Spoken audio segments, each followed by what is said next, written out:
PM Modi ઉજ્જૈનમાં Mahakal લોકનું ઉદ્ઘાટન કરશે। મહાકાલેશ્વર મંદિર કોરિડોરના પહેલા તબક્કાનું ઉદ્ઘાટન કરશે। પ્રધાનમંત્રીના સ્વાગત માટે તૈયારીઓ કરવામાં આવી। 856 કરોડ રૂપિયાના ખર્ચે તૈયાર કરાયો છે કોરિડોર ખુલવાથી પ્રવાસનને વેગ મળવાની આશા છે। કોરિડોરની લંબાઈ 900 મીટરથી વધારે છે।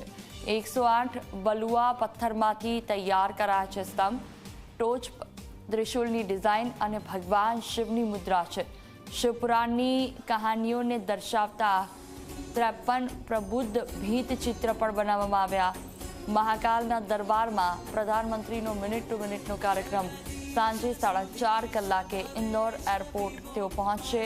સાંજે 5 કલાકે ઉજ્જૈન હેલિપેડ પહોંચશે। સાંજે 5:25 કલાકે મહાકાલ મંદિર પહોંચશે। સાંજે 5:50 થી 6:20 સુધી મંદિરમાં પૂજા અર્ચના કરશે। સાંજે 6:25 કલાકે શ્રી મહાકાલ લોક પહોંચશે। તો 6:25 થી 7:25 સુધી કોરિડોર લોકાર્પણ કાર્યક્રમ છે। તો સાંજે 7:30 કલાકે કાર્તિક મેળા ગ્રાઉન્ડ તેઓ પહોંચવાના છે ને 7:30 થી 8 સુધી કાર્તિક મેળા ગ્રાઉન્ડ કાર્યક્રમમાં તેઓ હાજરી આપશે। 8:30 કલાકે ઉજ્જૈનથી ઇન્દોર જવા માટે તેઓ રવાના થશે। 9 કલાકે ઇન્દોર એરપોર્ટથી તેઓ દિલ્હી પહોંચશે।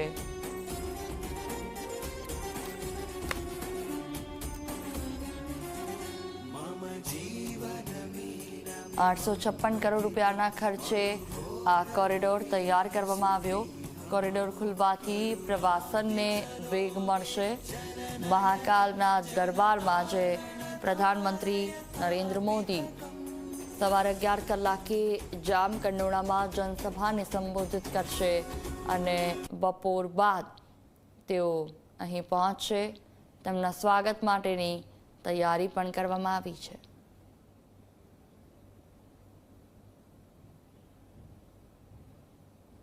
હું જવાનો છું ઉજ્જૈનમાં મહાકાલના ચરણોમાં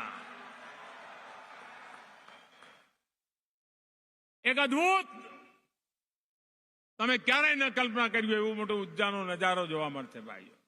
અને આજે તમારા બધું કોઈ કેદારનાથ જતા હોય તો જો ગઈકાલનું કેદારનાથ આજનું કેદારનાથ બદલી ગયું। કાશી જુઓ ભાઈ, અયોધ્યા જુઓ। ઉજ્જૈનનું અમારું મહાકાલની મેં વાત કરી। દેશની એકતા અખંડ એના બધા પ્રેરક તીર્થ ક્ષેત્રો છે, એની સમૃદ્ધ કરવાનું કામ કરી રહ્યા છે। અને આપણી આ સમૃદ્ધ વિરાસત પર ગર્વ, એની જોડે જોડે ગુજરાતનો વિકાસ, વિરાસત પણ અને વિકાસ પણ એક સાથે આપણે ચાલી રહ્યા છીએ।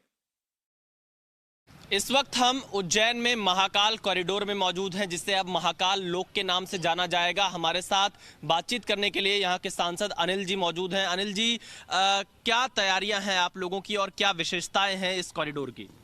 ये महाकाल लोक है और ये पूरा बन के तैयार है। अब इंतजार है हमारे यशस्वी प्रधानमंत्री श्रीमान नरेंद्र मोदी जी का कि वो पधारे। पूरे उज्जैन आलोट संसदीय क्षेत्र की जनता पलक पखाड़ी बिछा के हमारे यशस्वी नेता का इंतजार कर रही है कि वो यहाँ पधारे और स्वागत अभिनंदन वंदन करें। क्या पूरा कार्यक्रम रहने वाला है प्रधानमंत्री जी का? श्रीमान मोदी जी आएंगे, पहले सर्वप्रथम तो बाबा महाकाल के दर्शन करेंगे, उसके बाद ये महाकाल लोक का लोकार्पण करेंगे, इसको देखेंगे भी, और उसके बाद जनसभा है उसको जनसभा को संबोधित करेंगे। अनिल जी, क्योंकि आपके संसदीय क्षेत्र में ये पूरा कॉरिडोर बना है, क्या विशेषताएं हम देख रहे हैं? 190 स्तंभ, कई सारी मूर्तियाँ, कि इसके बारे में क्या जानकारी है? और ये जो आप देख रहे हैं दीवालों पे, ये हमने चित्रकारी वृत्त चित्र उखेरे गए हैं। हाँ। जो बाबा महाकाल के पूरे लीलाओं का वर्णन है इसमें। आप उनकी शादी से उनकी शादी की बातचीत से देख के और उनकी शादी और विदाई और उनके बाल बच्चों का सबका विवरण इसमें उखेरा गया है।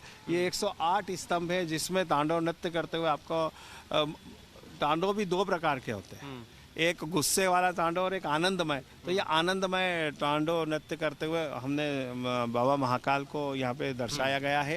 ये आप देखेंगे कि ध्यान की मुद्रा में बाबा महाकाल बैठे हैं। उधर ये शिव स्तंभ है, सप्तऋषि है, जो बाबा महाकाल के प्रथम शिष्य उनको स्वीकार किया था। तो वो सप्तऋषि के नीचे भी आप देखेंगे उनको भी उखेरा गया है कि ये सप्तऋषि कैसे है। उधर आगे जाएंगे तो त्रिपुरासुर का वध है जिसका उज्जैन से संबंध है।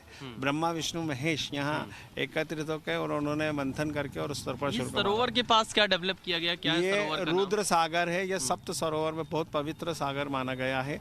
और इसको भी आप देखेंगे, इसका भी जीर्णोद्धार हुआ है, पुनर्निर्माण हुआ है और कितना बढ़िया एक नज़ारा लग रहा है सप्त सरोवर का, जो किसी मतलब सनातन धर्म में वैसा सतयुग में देवी देवता यहाँ आके स्नान ध्यान करा करते हैं। तो यानी कि अब इसी रास्ते से जो श्रद्धालु आएंगे वो भी महाकाल के दर्शन करने जाएंगे, इसी कॉरिडोर का इस्तेमाल करेंगे? बिल्कुल, ये मेन हमारा रास्ता रहेगा। जो श्रद्धालु आएंगे वो यहाँ से गुजरेंगे और इन सभी मूर्तियों को और सबको निहारते हुए महाकाल लोक में ऐसा आनंद, एक अमिट छाप लेके अपने दिल में यहाँ से। अच्छा, मैं एक चीज़ और पढ़ रहा था कि इन मूर्तियों पे कुछ आप लोग स्कैनर लगाने जा रहे हैं, स्कैन करके मूर्ति के बारे में, उसका इतिहास, हर एक चीज़ जानी जा सकती है। ये क्या व्यवस्था है? ये यहाँ पे स्कैनर भी लगा रहे हैं और ऑडियो भी जो जल्दी जाना चाहता है और वो मूर्तियों के सामने जाएगा तो उसको पूरी जानकारी सुनाई भी देगी। और अगर वो अपने मोबाइल पे अगर वो निकालता है तो उसको मोबाइल पे भी पूरी जानकारी उपलब्ध होगी। तो वो ये उसको विवरण मिलेगा, आने वाली पीढ़ी को ये जानकारी मिले। हमारी संस्कृति संस्कार की जानकारी भी यहाँ दी जा रही है। एक अंतिम सवाल, पहले काशी विश्वनाथ कॉरिडोर और अब महाकाल कॉरिडोर, प्रधानमंत्री नरेंद्र मोदी दोनों जगह उद्घाटन करने पहुंच रहे हैं यहाँ पर। कैसे देखते हैं मोदी की यह शिव भक्ति आप? मोदी जी तो बहुत आध्यात्मिक व्यक्तित्व हैं और मैं बहुत अभिभूत हूँ कि वो उज्जैन मेरे संसदीय कार्य में पधार रहे। और वास्तव में अगर ये कहना अतिशयोक्ति नहीं होगा कि हम मोदी जी देवदूत हैं, मैं तो ये मानता हूँ।